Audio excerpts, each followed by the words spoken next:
Hong Kong might see a typhoon over this weekend as a tropical cyclone is developing in the waters east of the Philippines. The observatory expects the system will barrel towards the South China Sea and move towards the coast of Guangdong, with winds packing strength on par with intensity under the strong wind signal number 3 on Sunday. Hong Kong has seen overcast skies with occasional showers throughout the day. Sham Shui Po and Kowloon City both recorded over 10 millimeters of rainfall at noon. The observatory expects as the trough of low pressure weakens, the weather will gradually turn sunny and hot over the next 2 to 3 days, but a typhoon might be on the way over the weekend. Satellite images show the sea east of the Philippines covered by convective cloud clusters associated with low pressure areas. The city's forecaster is expecting this low pressure zone to gradually develop into a tropical cyclone over the next 1 or 2 days, entering the North and South China Sea later this week and generally moving towards the Guangdong coast over the weekend. But its intensity and exact location to make landfall remain uncertain for now. Computer forecasts of its track also differ. The European Center for Medium-Range Forecasts expects the system to skirt close around the south of Hong Kong on Sunday and make landfall on the city's western side.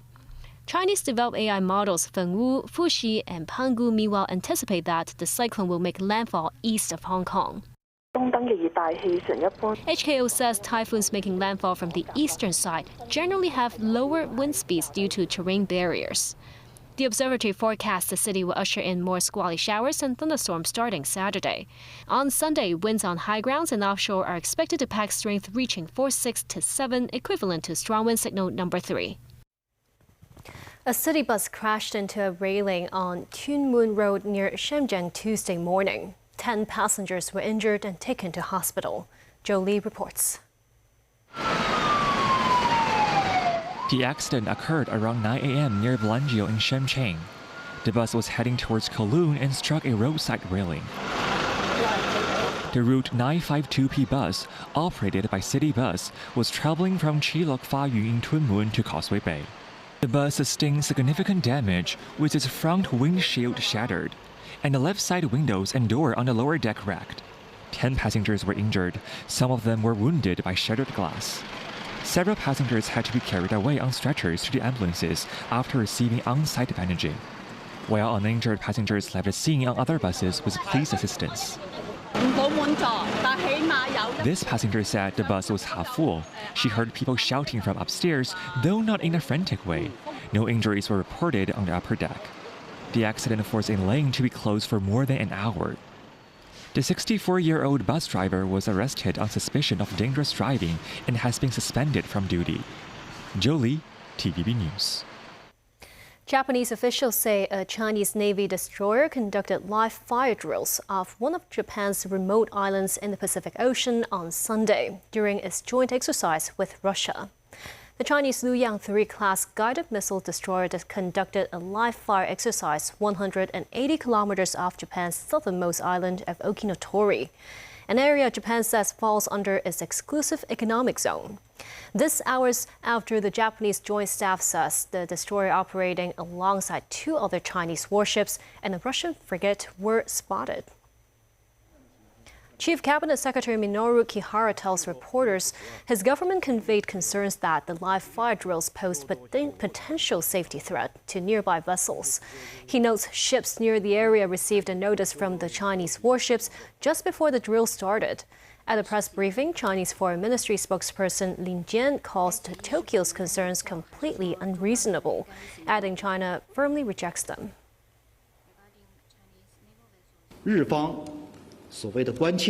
Japan's so-called concern is actually groundless. China has firmly refuted the concern from the Japanese side. On China-Russia joint exercise and patrol, Chinese competent authorities has made positions clear on that. Let me stress that, according to UNCLOS, Okinotori is Iraq rather than an island. As such, it is not entitled to an EEZ or continental shelf. Japan's claim of an EEZ around the Tokino Oratory violates international law.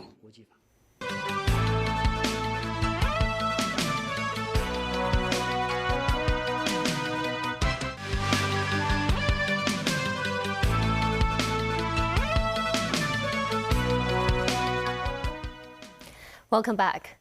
India's cockroach movement says it will not march again, a day after scores of supporters were injured in clashes with police. Delhi police said nearly 180 people, including security personnel and students, were injured on Monday when they clashed in central Delhi.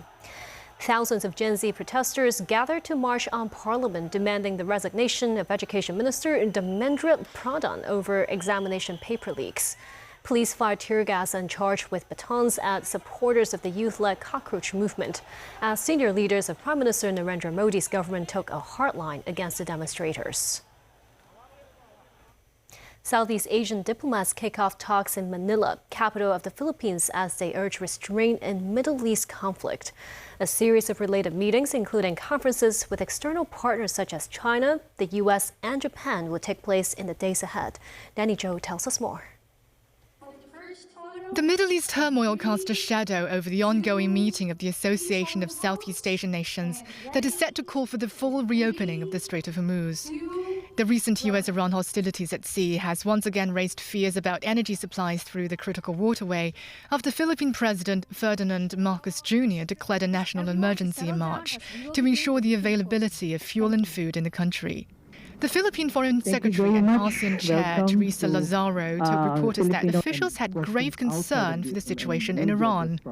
There is, of course, serious concern on the developments of the Middle East. In fact, if you notice, this is the only document that involves geopolitics in our discussions.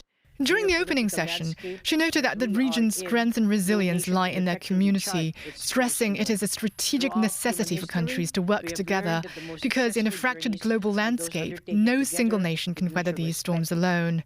A statement by ASEAN foreign ministers has been released after a closed-door meeting to urge all parties concerned to exercise utmost self-restraint and avoid any acts that may further aggravate the situation. The statement writes, "We're deeply concerned that these developments severely undermine the ongoing effort of key mediators and diminish the prospects for a peaceful resolution through dialogue and diplomacy."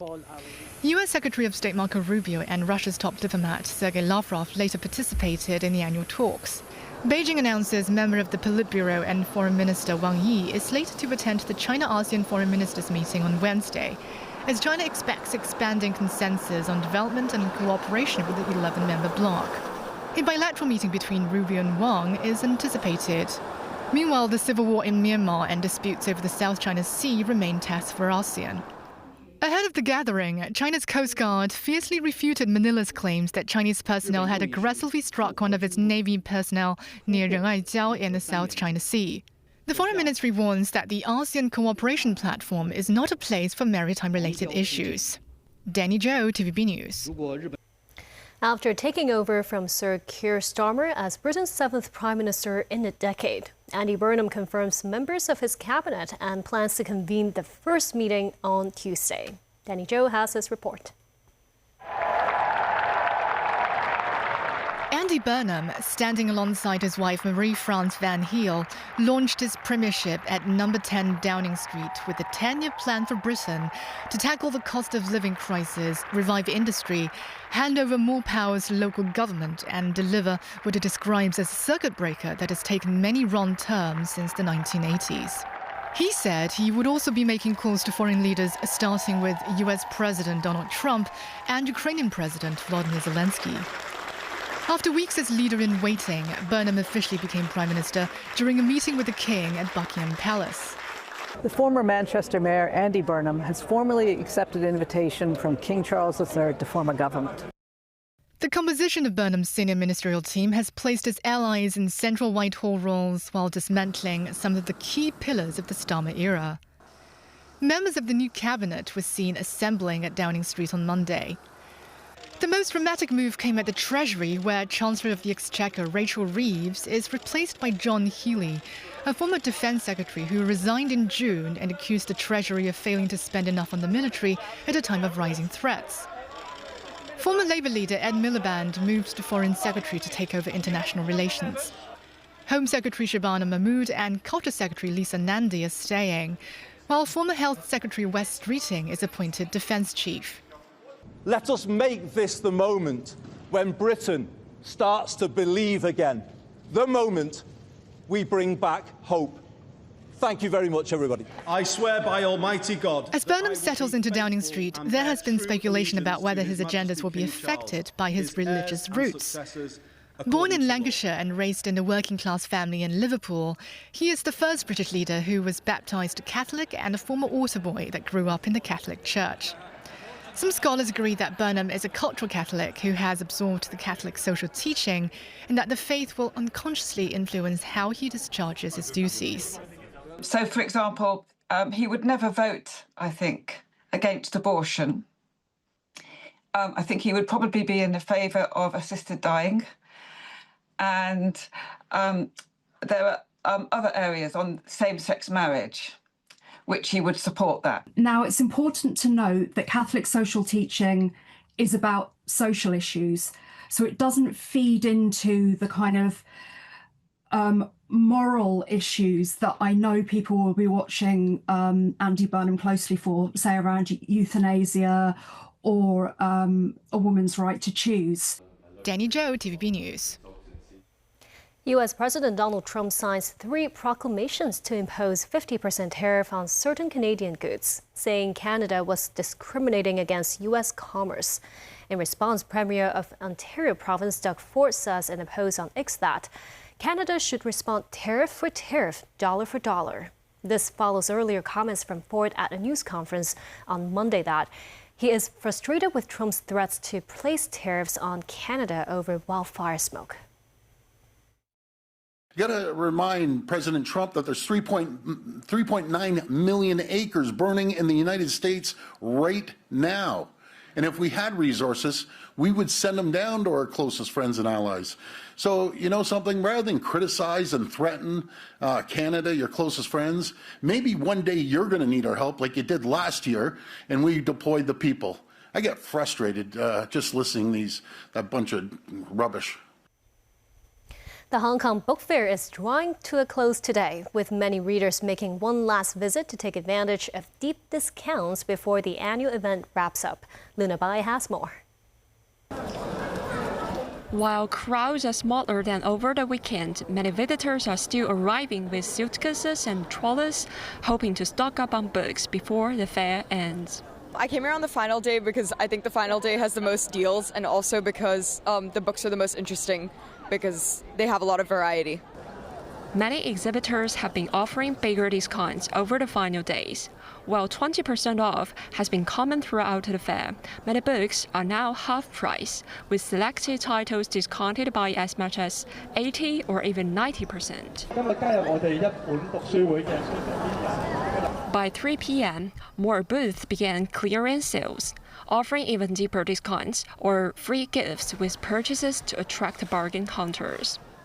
The original price was like $600, but then the discount went all the way down to $200. So I think it's a very good discount. Booksellers say the promotions are not only aimed at clearing their remaining stock, but also at encouraging more people to read and recognize their publisher. Compared with last year, when a typhoon and a black rainstorm warning disrupted the event, many exhibitors say this year's turnout and sales have been slightly better. Booksellers say novels remain the favorite, while educational books are especially popular among students preparing for a new school year. Luna Bai, TVB News. Punters gather at the city's betting centers, all in the hope of winning the record $100 million Mark 6 Summer Snowball jackpot with just a $10 ticket. Timothy Lee tells us more. Betting stations under the Hong Kong Jockey Club open at 11 a.m. across the city, as the eager punters were already seen waiting in line outside this center on Central Stanley Street. This man says he earlier saw a news report indicating extra betting luck at this particular venue, but adds he didn't have much luck winning in the past. While this woman says she came all the way from Shek Kip Mei, hoping a winning ticket could lift her family out of poverty. Some mainland visitors say they also wanted to try their luck. Mr. Yang from Zhongshan says it's his second time buying tickets for the jackpot, adding he hopes to go shopping more often in Hong Kong if he manages to take the grand cash prize. According to the HKJC, as of the start of this year, the betting station at Tuen Mun Town Plaza recorded a total of 48 first prize winners since 1994, beating the 47-winner record of its Stanley Street counterpart. Over in Wan Chai, those trying their luck were seen at the Jaffa Road betting station as of the late afternoon, with these wishes if they win the jackpot. Repay my loan and put it on my bank account or something. Travel or have some decoration of my home. We're going to split it amongst the 7 people that contributed to these tickets, but I think maybe have a nice meal with my family. The number of punters here on Jaffa Road has largely declined during the afternoon. This as many of those who placed their bets today said they expect more people to turn up during the evening. Many punters indicated they participated in the draw today, calling it an essential part of Hong Kong culture. Ticket sales are set to close at 9:15 p.m. for those still looking to try their luck. Timothy Lee, TVB News. And that's the news. Thank you for watching.